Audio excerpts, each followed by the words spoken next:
तर श्रावण महिन्यामध्ये आपल्या भारत देशात जे काही 12 ज्योतिर्लिंग आहेत त्या 12 ज्योतिर्लिंगाच्या ठिकाणी संपूर्ण महिनाभरात दर सोमवारी आणि काही लोक दर दिवशी गंगेचं जल कावडीनं आणून महादेवाला अर्पण करतात, महादेवाला त्याचा अभिषेक करतात.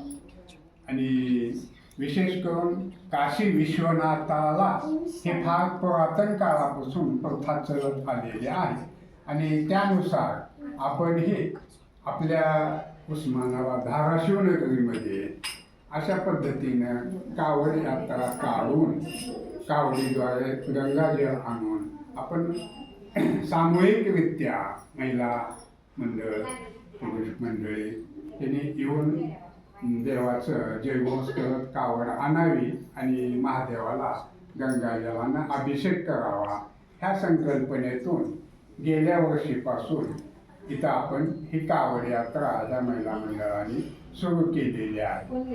त्यानुसार आपलं हे द्वितीय वर्ष आहे कावड यात्रा काढण्याचं.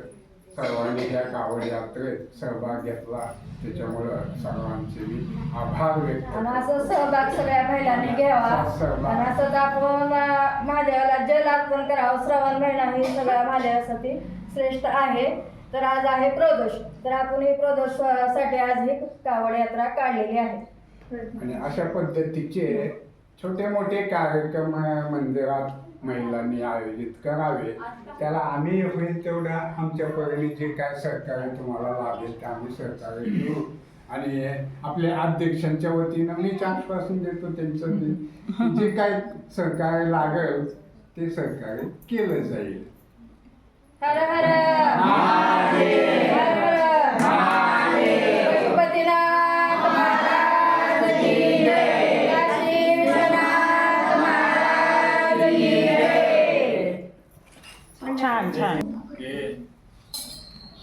आम्हा लोकांचं काय झालेलं आहे